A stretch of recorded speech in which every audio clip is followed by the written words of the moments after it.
Late Night Health continues along with the amazing, wonderful, fantabulous, insane Daryl Wayne. And I thought you were going to say Dee Wallace. No. I'll take that too. Yeah. And the amazing and absolutely gorgeous Dee Wallace. Thank you. I'm Mark Alyn. We are talking about... A thorn amongst a couple of roses. That you got it. That's me. A sharp thorn. We're talking about meaning at work, and we want to talk about meaninglessness. But first, there's a new thing that I read about on LinkedIn yesterday called ghosting. Somebody says, I'll take the job, and they don't show up at all. This is, to me, it's... Unthinkable. It's unthinkable. Yeah. I would never do that. Yeah, my mother would roll over in her grave. When I was at a station, I knew somebody at a radio station was a phone screener for talk radio. And he did it one night and said, I'm not going to go back. I said, did you call him? No. Why not? I don't know. I had two girls that I employed. And two young women, well, one middle-aged woman, last fall, and the same thing happened. Well, I went down It's crazy to me. Yeah, it is. Because this kid did that, I went down to the station and just walked in and took over. See, that's integrity. And obviously some people are not teaching their kids integrity and responsibility. Yeah, is it happening more and more in the business world, Danny? Well, yeah, and I mean, I think you just mentioned it with the ghosting where people aren't showing up, and I do think that the ghosting lends to the other bit that you want to talk about, which is meaninglessness. Right. Meaningfulness and meaninglessness are just symptoms. They're symptoms of your internal meaning models.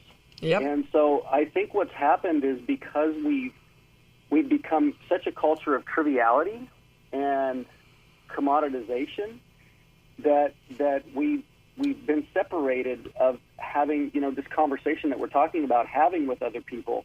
The other part of my book is called Meaning at Work and Its Hidden Language. And the whole thing is that meaning language acts as a lens. So when we have a conversation, it's a lens for us to see the link between what we're doing and in our being, who we are, whatever that may be. And when that link is devalued or snaps, we become blind to like this inner vitality that we possess. And it becomes very difficult to sustain any sort of direction or have any set of value systems. And so that's where we trivialize, and we think that everything's got equal value. And so instead of culture of achievement and but how do you work? I'm sorry, Danny. We're running out of time. Yeah.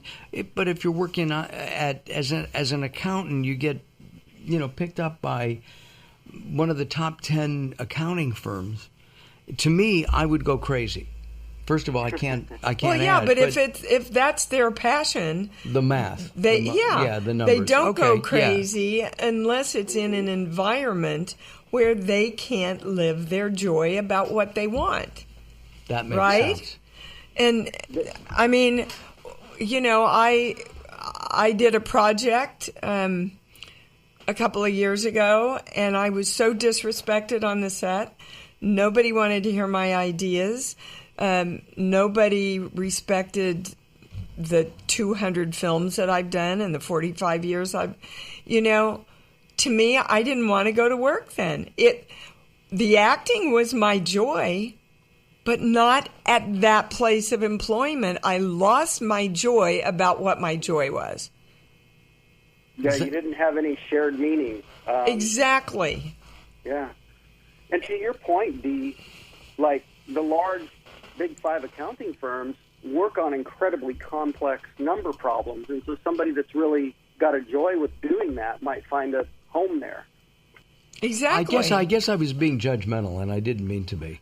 I'm just thinking, what kind of meaning can you find in numbers? And I get it now. I do get it. Danny, we're out of time. I can't believe it. Dee, we're out of time with you, too. Will you come back, Dee? I will come back. Danny, I could talk to you forever. I'm getting your book. Thank you. I appreciate it. I'd love to hear what you think when you finish. I'll connect you guys. Absolutely. We're out of time. Daryl, thank you, sir. Love you, Daryl. Pleasure. Thank you. And Take care, Daryl.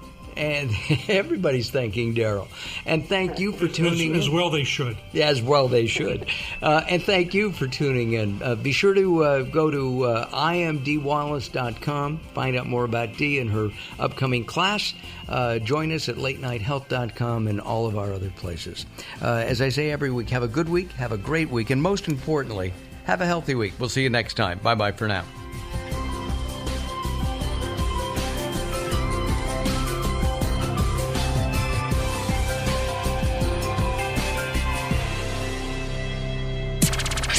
The latest from the greatest, the best in new music by classic rockers, with your host, the insane Daryl Wayne.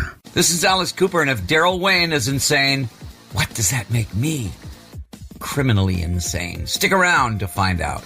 It is the latest from the greatest. We've had some really good conversations over the 5 years that this program has been going on with some great rock artists and some people from behind the scenes, authors and otherwise producers. Some of those have been captured on the latest for the greatest Volume 1. It's available on Amazon, or if you go to blackstoneaudio.com, blackstoneaudio.com, or Amazon, search for Daryl Wayne, Darrell Wayne. I'm the Reverend Al Green, and I said Wayne insane. You've been listening to Late Night Health with Mark Alyn. Join us again next week.